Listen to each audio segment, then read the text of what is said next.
이삭이 야곱을 불러 그에게 축복하고 또 당부하여 이르되 너는 가나안 사람의 딸들 중에서 아내를 맞이하지 말고 일어나 밧단 아람으로 가서 내 외조부 부두엘의 집에 이르러 거기서 내 외삼촌 라반의 딸 중에서 아내를 맞이하라. 전능하신 하나님이 내게 복을 주시어 내가 생육하고 번성하게 하여 내가 여러 족속을 이루게 하시고 아브라함에게 허락하신 복을 내게 주시되 너와 함께 내 자손에게도 주사 하나님이 아브라함에게 주신 땅 곧 내가 거류하는 땅을 내가 차지하게 하시기를 원하노라. 아멘, 아멘, 아멘. 여러분 저를 보시죠.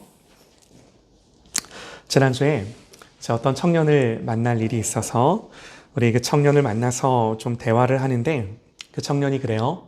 요즘 회사를 가도 그렇고 또 친구들을 만나도 그렇고 요즘 자기 주변에 그렇게 비혼주의자들이 많다고. 그냥 한두 사람이 아니라 자기 주변에 너무나도 많은 사람들이 결혼을 생각하지 않고 있다고. 제가 이유를 물어봤어요. 왜 한두 사람도 아니고 많은 사람들이, 오히려 더 많은 비중의 사람들이 그런 생각을 하는 것 같냐고. 그냥 한두 사람이면 자기 기호고 자기 생각일 텐데 시대의 흐름이 그렇고 이 시대 가운데 많은 또 젊은이들이 그런 생각을 하고 있다면 뭔가 공통된 이유가 있을 수 있는 거죠.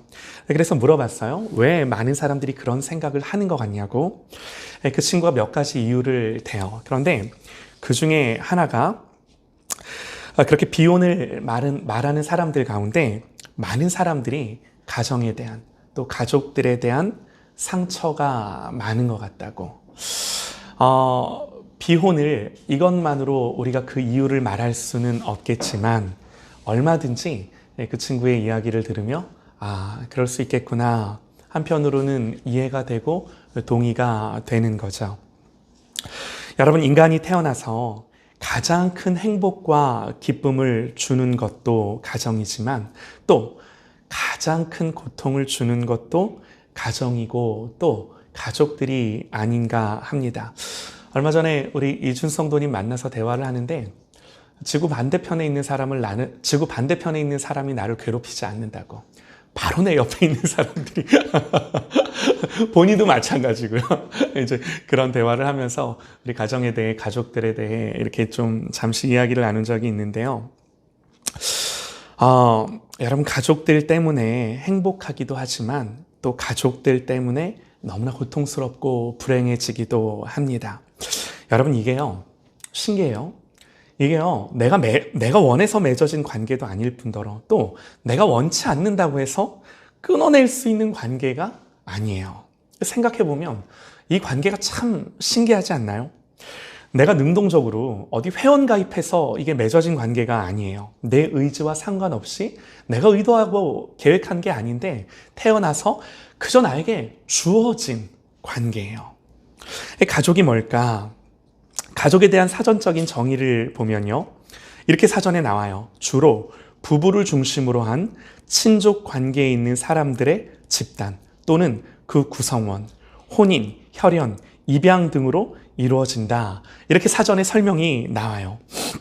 그런데 여러분, 이건요, 그저 가족의 형태와 구성을 설명하는 것일 뿐 가정이 무엇인지, 가족이 무엇인지를 정말로 우리에게 말해준다라고 볼 수 없는 거죠. 우리는요, 이걸 만드신 분, 이 가정을 만드신 분, 인간을 가정이라는 공동체 안에서 살도록 지어주신 분이 왜 그렇게 하셨는지, 그 만드신 의도와 목적을 알 때 그 참된 의미와 가치를, 그리고 우리가 어떻게 이 관계를 맺어가야 하는지에 대해 우리가 비로소 깨닫고 알 수 있는 것입니다. 여러분, 가정은요, 인류가 역사 속에서 만들어낸 어떤 제도가 아니에요. 전적으로 하나님이 고안하셔서, 그분이 디자인하셔서 우리에게 주신 선물인 줄 믿습니다. 그러나 여러분, 오늘 이 시대에 가정에 대한 우리의 생각을 보면요, 일반적인 우리의 생각은 그다지 이 가정이 긍정적이지가 않아요. 사랑해서 결혼하고 그 순간은 이 가정이 꿈에 그리는 아름다운 모습일지 모르나 현실이 그렇지가 않은 거죠. 우리 사모님이 격하게 공감하는 눈빛으로. 네. 물론 모든 가정이 다 깨어지고 이혼하고 여러분 그런 건 아니지만 분명한 건요. 누구도 저절로 행복한 가정을 만들 수가 없어요. 그냥은 안 되는 거예요. 다들 너무 공감하시는 거죠. 네. 할렐루야. 맞습니다. 동의됩니다. 왜 그런가? 여러분 성경을 아는 우리는요. 금방 답이 나와요. 죄가 시작됐을 때 처음으로 깨어진 관계가 하나님과의 우리와의 관계고요. 바로 이어서 부부의 관계가 깨어지고요. 또 그들이 낳은 자녀들 또한 그 관계, 형제의 관계, 자매의 관계가 다 깨어지는 것. 여러분 이게 창세기 1장, 2장, 3장 바로 나오는 내용이 이 내용이에요. 성경이 이 모습을 우리에게 보여주는 거예요. 여러분 이뿐만이 아니죠. 여러분 성경을 보면요. 놀랍게도 가장 많은 분량을 할애하여 우리에게 한 인물을 조명해주는 사람이 있는데 그 인물이 누구냐면 야곱이라는 인물이에요. 여러분 이 야곱이 창세기 25장에서 태어납니다. 몇 장에서 죽어요? 49장에서 죽어요. 창세기가 모두 50장인데 창세기 25장 딱 절반에서 이 사람이 태어나 49장 창세기가 끝날 때까지 이 사람 얘기예요. 이 야곱이라는 사람. 그런데 우리가 성경을 자세히 보면 이 야곱의 가정은요. 한마디로 깨어진 가정이었어요. 망가진 가정이었어요. 좀 의아하죠? 야곱의 할아버지가 누구예요? 아브라함이에요. 또 그 아버지가 누구예요? 이삭이에요. 순종의 아들의 상징인. 그런데 이렇게 믿음의 가정, 믿음의 가문이죠. 그럼에도 불구하고 성경은 이 가정이 깨어진 가정으로 우리에게 설명하고 가르쳐 줘요. 성경은요, 예수 믿는 사람의 가정이라고 해서 문제가 없고 아픔이 없고 깨어짐이 없다라고 절대로 그렇게 말하지 않습니다. 우리가 다 죄인일진데 누구도 이 문제에서 마냥 자유로울 수 없다라고 성경이 말해주는 거예요. 자, 여러분 야곱의 가정에 어떤 문제가 있었는가? 먼저 창세기 26장 34절 35절을 보면요. 이렇게 기록을 합니다. 에서가 40세에 헷족 속 브리엘의 딸 유딧과 헷족 속 엘론의 딸 바스맛을 아내로 맞이하였더니 그들이 이삭과 리브가의 마음에 근심이 되었더라. 여러분 이게 무슨 말이냐면요. 에서는 이삭의 장자죠. 야곱의 쌍둥이 형이에요. 그 에서가 결혼을 했는데 이방 여인을 아내로 맞이합니다. 그것도 성경을 보니까 둘씩이나 아내를 맞이합니다. 여러분 이게 왜 문제가 되는가? 아시다시피요. 아브라함의 가문은 믿음의 가문이죠. 여러분 아브라함이 자기 아들 이삭을 어떻게 결혼시킨 줄 다들 아실 겁니다. 아브라함이 이삭을 장가보낼 때 자기 종 엘리에셀에게 이렇게 말을 해요. 내가 너에게 하늘의 하나님, 땅의 하나님이신 여호와를 가리켜 맹세하노니 너는 내가 거주하는 이 지방 가나안 족속의 딸 중에서 내 아들을 위하여 아내를 택하지 말고 내 고향, 지금 아브라함이 엘리에셀에게 말하는 거예요. 내 고향, 내 족속에게로 가서 내 아들 이삭을 위하여 아내를 택하라. 신부감을 데려와라. 그렇게 말을 하는 거예요. 엘리에셀이 아브라함의 명령을 따라 아브라함의 고향으로 가서 그 족속의 딸들 중에서 이삭을 위해 그 신부감을 찾아서 데리고 오는 거죠. 하나님의 유업을 이어야 할 이 아브라함의 집안, 아브라함의 가문의 이제 아내로서 또 며느리로서 아브라함이 이방 여인을 아내로 맞이할 수가 없었던 거예요. 이삭이 그렇게 결혼을 해요. 여러분 이 원칙은요. 장자인 에서에게도 그대로 적용되어야만 하는 룰이었죠. 그런데 에서는 보란 듯이 헷족 속의 딸들을 아내로 맞이했다 성경이 그럽니다. 그래서 성경은요. 이삭과 리브가의 마음에 이것이 근심이 되었더라 기록을 하는 거예요. 한번 생각을 해보시죠.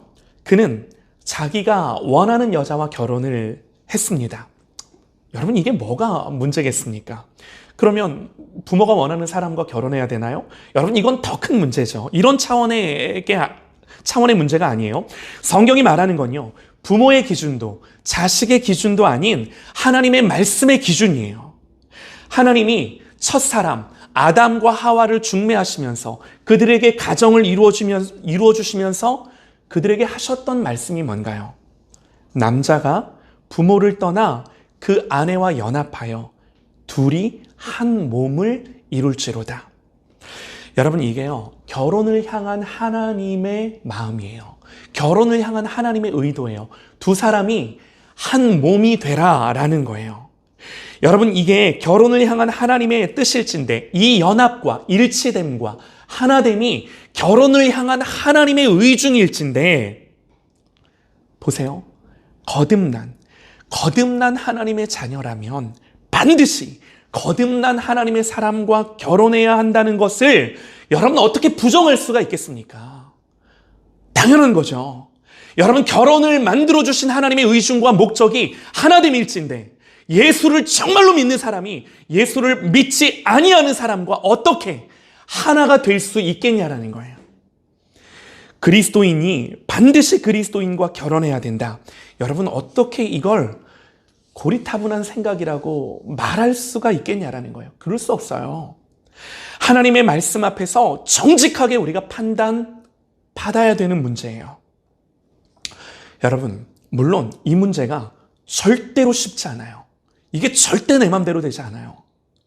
이삭과 리브가도 이분들이 노력을 안 해봤겠습니까? 그런데 이게 이 사람들조차도 뜻대로 안 된 거예요. 믿음이 있는 사람들, 이 사람들에게도 이게 원대로 되지 않은 거예요. 자, 이 정도로 우리가 이삭의 가정을 깨어진 가정이다, 이렇게 이제 할 수는 없을 것입니다. 또 성경이 말하는 이 가정이 어떤 모습인가, 어떤 문제가 이 가정 안에 있었는가. 여러분, 이제 이삭도요, 나이가 많이 들었습니다. 창세기 27장 1절을 보면요, 이삭이 나이가 많아 눈이 어두워 잘 보지 못하더니 그러는데요, 어쩔 수 없는 인간의 한계죠. 그러나 여러분, 우리의 육신이 쇠할 때 우리의 우리의 육적인 이 눈의 시력은 어두워질지라도 우리의 영안은 하나님의 은혜로 말미암아 총기가 더해지시기를 주님의 이름으로 축원합니다. 할렐루야, 아멘입니다. 성령께서 그렇게 저와 여러분을 붙들어 주시기를 원합니다. 그런데 안타깝게도요, 이삭은 그렇지 못했던 것 같아요. 이삭은요, 말씀을 보면 육안뿐만 아니라 영안도 많이 어두워졌음을 우리가 보게 되는데요, 이삭은 자기의 죽음이 가까워졌다고 느꼈는지 장자인 에서를 축복하고 싶어 합니다. 또 이게 뭐가 문제야? 장자인 에서를 당연히 축복하는 게, 우리가 그렇게 말할 수 있을 수도 있겠지만, 그런데 여러분, 여기서 우리가 생각해 봐야 되는 게요, 하나님이 분명히 이삭에게 말씀하셨어요.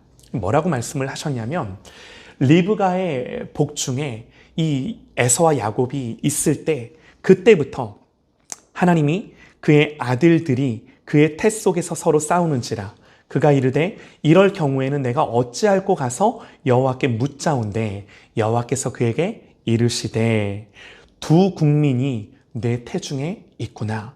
두 민족이 내 태중에서부터 나누이리라. 이 족속이 저 족속보다 강하겠고 큰 자가 어린 자를 섬기리라 하셨더라. 여러분, 이게요, 리브가가 임신했을 때부터 하나님이 리브가와 이삭에게 말씀하셨던 그들의 자녀에 대한 예언의 말씀이셨어요. 또 여러분 보세요. 에서가 장자의 명분을 판 사건과 아무 생각 없이 이방 여인을 아내로 취한 것을 여러분, 이삭은요, 생각해야 했어요. 그렇다면 여러분, 적어도 앞으로 이 집안, 이 가문의 장자의 명분을 이어나갈 아들이 누구인지, 누가 이 대를 이어야 하는지 하나님께 적어도 물어봐야 하는 거죠. 그러나 여러분, 이삭은요, 성경을 보면 전혀 그런 과정이 없이 장자라는 이유만으로, 그리고 자기가 야곱보다 에서를 더 사랑했다라고 하는 이유만으로 자기 뜻으로 에서를 축복하고자 했던 거죠. 여러분 성경을 보면요. 그리고 이 일이 은밀히 진행이 돼요. 몰래 진행이 돼요. 여러분 이건요. 당연히 아내인 리브가와 당연히 상의했어야 하는 거죠. 저도 이 부분이 많이 찔립니다. 이 말씀을 대할 때마다. 네. 그런데 여러분 보세요. 또 리브가가 이 사실을 엿듣고 알게 돼요. 뭔가 정상적이지가 않아요. 그리고 리브가는요. 이런 얘기를 들었으면 이제 이삭을 찾아가서 남편이랑 상의하거나 차라리 따지기라도 했어야죠. 그런데 리브가 또한 바로 남편 이삭을 어떻게 해요?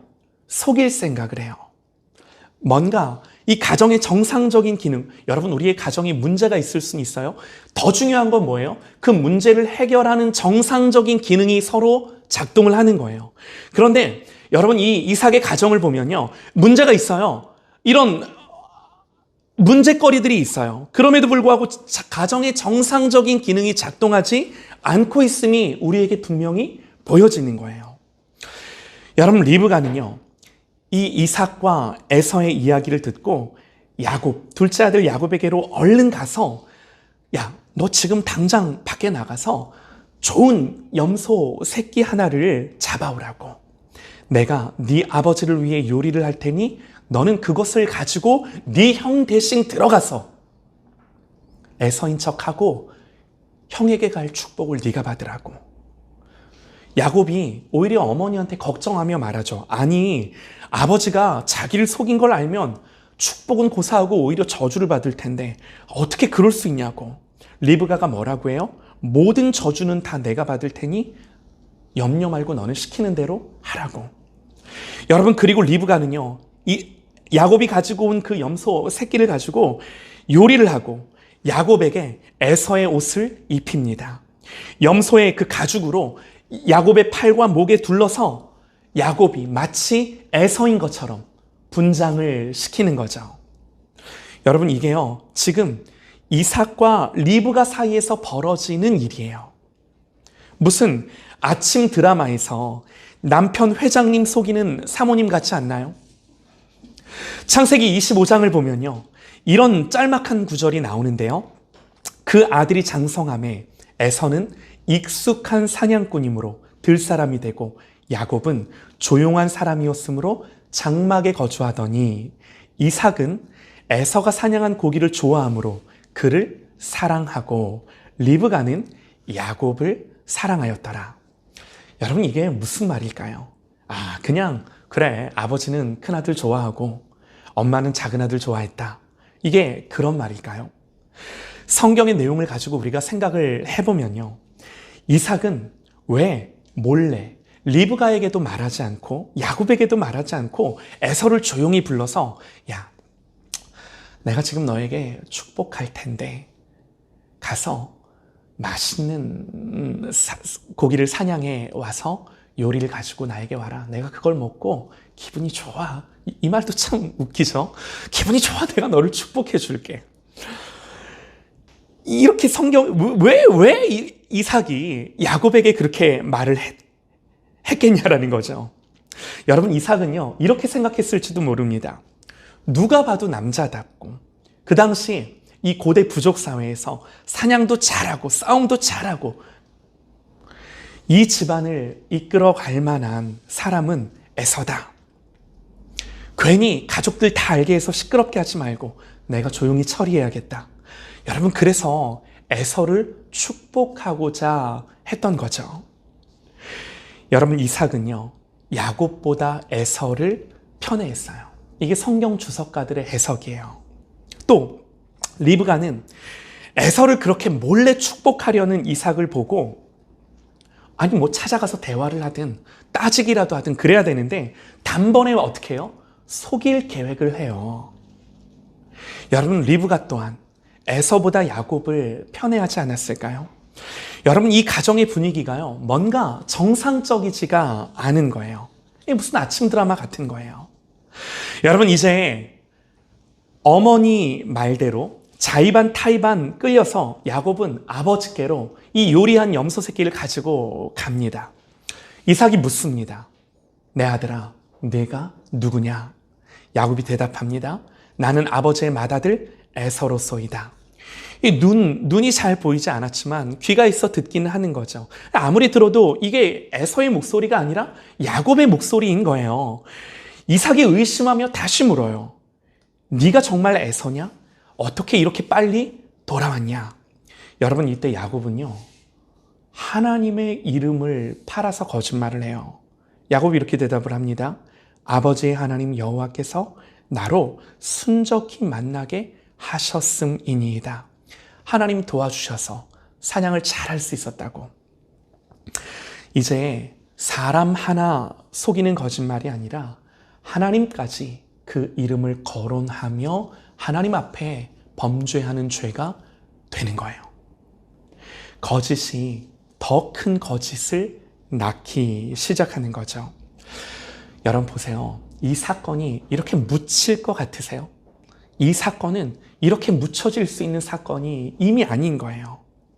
이제 에서가 사냥한 고기를 가지고 요리를 만들어 뒤늦게 아버지께로 오죠.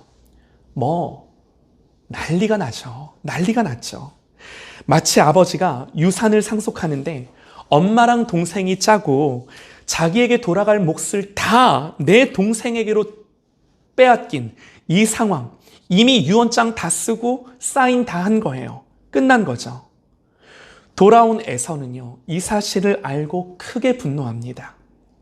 그는요, 아버지에게 나에게도 남은 복이 있지 않겠냐고, 그러니 나에게도 복을 달라고 울며 불며 사정을 합니다.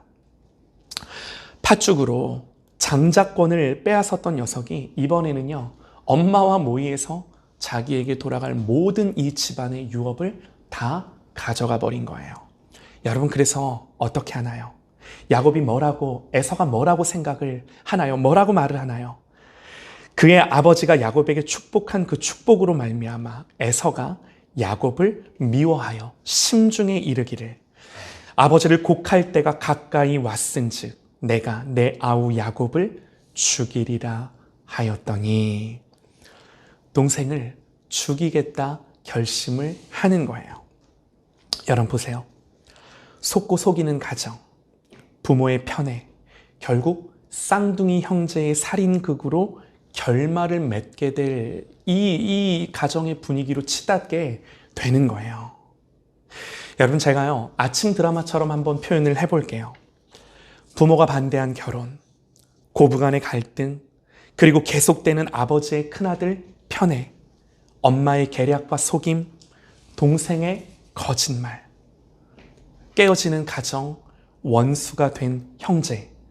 와, 재밌는 아침 드라마 한 편이 쓰여지는 거예요. 우리가 아침 드라마 보면서 이제 아닌 분들도 있는데, 이런 내용이 있냐?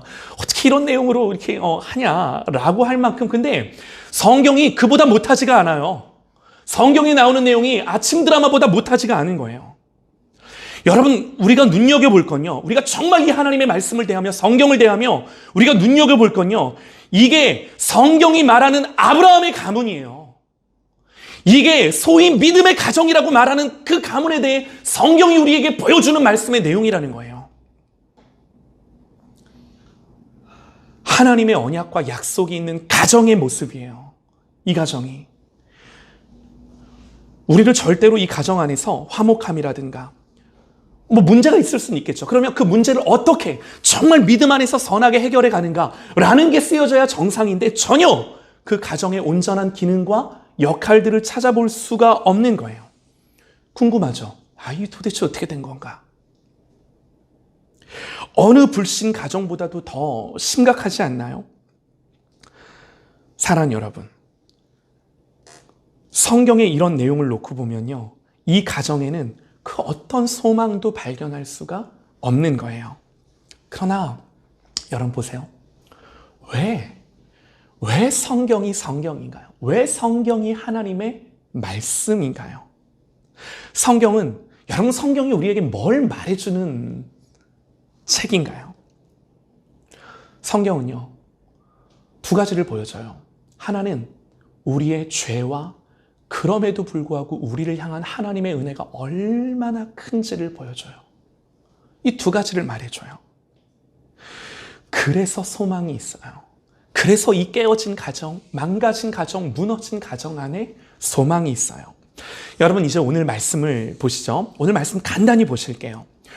오늘 우리가 읽은 말씀은요, 이 모든 일들을 다 겪고 에서가 야곱을 죽이겠다고 하니 야곱을 에서에게서 떨어뜨려 놓으려고 야곱을 그의 외삼촌 라반에게로 보내는 장면입니다. 여러분, 여기서 우리가 알게 되는 게 있는데요. 여기서 우리가 알게 되는 게 뭔가? 이삭이 비록 그 아들들을 편애했고 또 그의 판단력, 분별력, 지도력, 이 가장의 모습을 다 상실했을지라도 또 아내와의 어떤 이 신뢰의 관계도 없었을지라도 그는 결국에는요, 이 모든 일을 겪고 나서 이 모든 과정을 통해서 하나님의 주권을 비로소 깨닫습니다. 하나님의 주권을 비로소 깨닫습니다. 조금 안타까워요. 이 모든 일을 다 겪고 난 뒤에야, 이 모든 일을 다 거친 뒤에야 비로소 알게 되는데 무슨 말인가? 이삭은요, 야곱을 외조부 라반에게 보내면서 믿음으로 야곱을 축복합니다. 그게 오늘 우리가 읽은 말씀이에요. 제가 한 번 더 그 구절만 읽어드리겠습니다. 이삭이 야곱을 보내면서 이렇게 축복합니다. 전능하신 하나님이 내게 복을 주시어 내가 생육하고 번성하여 내가 여러 족속을 이루게 하시고 아브라함에게 허락하신 복을 내게 주시되 너와 함께한 내 자손에게도 주사 하나님이 아브라함에게 주신 땅, 곧 내가 거류하는 땅을 내가 차지하게 하시기를 원하노라. 여러분, 이 축복의 핵심은 결국 하나님이 아브라함에게 하셨던 약속이 그대로 너에게 이루어질 거라는 축복의 말을 한 거예요. 하나님이 주신 이 유업을 누가 아닌 너에게 그 유업이 가기를 원하노라. 이삭이 이렇게 축복을 한 거예요. 여러분, 이삭의 축복은요, 성경에 2번이 기록되어 있는데요.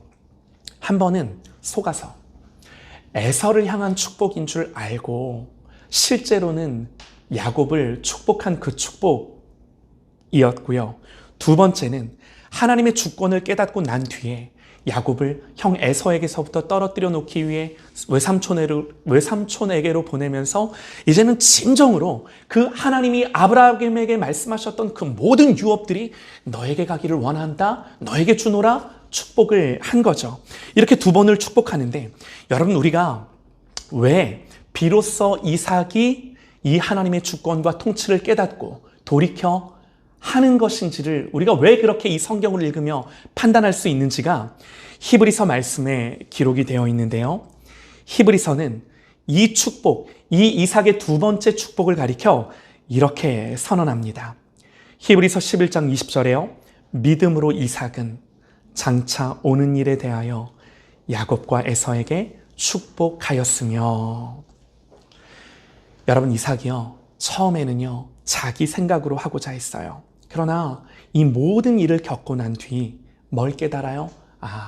내 생각대로 되는 게 아니구나 깨닫고 야곱을 떠나보내며 이때 믿음으로 장차 오는 일에 대하여, 장차 오는 일이 무엇입니까? 하나님이 이미 말씀하셨던 그 일이에요. 하나님이 언약하신 그 일이에요. 하나님이 언약하신 그 언약을 비로소 믿고 앞으로 하나님이 하실 일들에 대해 믿음으로 선포했다, 그 말입니다. 믿음으로 이삭은 장차 오는 일에 대하여 야곱과 에서에게 축복하였으며. 여러분, 이건요, 무서울이 많지 철저하게 성취되는 하나님의 주권에 대한 이삭의 항복인 거예요. 이삭은요, 자기 아버지 아브라함에게 나타나셨던 전능한 하나님의 이름으로 야곱을 축복합니다. 하나님께서 아브라함에게 허락하신 복을 야곱과 야곱의 자손에게 주시도록 구합니다. 히브리서에서 기록된 이삭의 이 믿음의 축복이 오늘 이 2번째 축복, 오늘 우리가 읽은 이 창세기의 본문을 놓고 히브리서 기자가 말하는 거예요. 사랑하는 여러분, 왜 우리 가정은 남들처럼 행복하지 않은가? 왜 우리는 예수를 믿는데도 불신앙의 가정들보다 더 많이 문제가 있는가? 여러분, 많은 그리스도인들의 가정이요, 이런 고민을 하고 살아가요. 그러나 여러분, 예수를 믿는다고 해서 문제가 많던 가정이 갑자기 화목해지고 가정의 문제들이 결코 그냥 해결되는 게 아님을 오늘 말씀이 우리에게 보여주는 거예요. 오늘 성경은요, 먼저 아버지 이삭이 하나님의 주권과 뜻에 순종하여 비로소 속이면서까지 몰래 에서에게 그 모든 유업을 물려주고자 했던 자기의 의지를 뭐예요? 꺾어내고 하나님 앞에 내려놓는 것을 우리가 먼저 보는 것입니다. 사랑하는 여러분, 여기서부터 다시 시작을 해요. 이게요, 영적인 순서이고 원리인 거죠. 여기서 이삭도요, 하나님의 아들로서, 이삭 자신도 하나님의 아버지 앞에서 하나님의 자녀로서 하나님 앞에 순종하고 엎드린 것입니다. 이것이 오늘 말씀이에요. 여러분, 이제 이렇게 축복한 아들 야곱의 연단과 훈련이 이 창세기 28장부터 펼쳐져요. 몇 장까지요? 창세기 49장까지요. 오늘 우리가 창세기 28장을 읽었는데 이제 본격적으로 야곱의 이야기가 펼쳐지는데요. 창세기의 절반이 이 야곱의 이야기예요. 하나님이 이 아들을 어떻게 다루시며 만드시며 고치시며 변화시켜 가시는지에 대한 내용이 이 창세기 절반의 이야기예요. 하나님이 깨어진 가정에 자녀를 만드시고 다루시는 이야기다 해도 과언이 아닌 거죠. 사랑하는 여러분, 이게 은혜입니다. 이것이 은혜예요. 우리의 가정 가운데 우리의 자녀들에게 오직 이 하나님의 은혜가 있기를 소망합니다. 할렐루야. 여러분, 그러나 그 전에 성경이 우리에게 말하는 게 뭐예요? 먼저 아버지 이삭이 하나님 앞에 엎드리며 자기의 모든 불신과 고집과 생각을 꺾어 하나님 앞에 비로소 포기하고 하나님의 말씀대로 작은 자가 큰 자가 작은 자를 섬기리라 말씀하신 그 말씀대로 야곱을 향하여 축복하고 떠나 보내는 거죠. 설을 맞이하여 여러분, 우리의 가족들 또 우리의 자녀들이 한자리에 모이는데요. 여러분, 무엇이 우리에게 중요하겠습니까? 다른 것이 아니라 내가 아버지이기 전에 하나님 아버지 앞에서 자녀로서 회복되는 이 놀라운 은혜의 역사가 먼저 저와 여러분의 심령 가운데 있기를 주님의 이름으로 축원합니다. 이 회복된 심령에서부터 우리의 가정이 또 우리의 자녀들이 우리의 친구들이 회복되는 이 놀라운 은혜가 하나님 손에서 이루어지는 것을 경험하는 저와 여러분 되시기를 주님의 이름으로 축원합니다.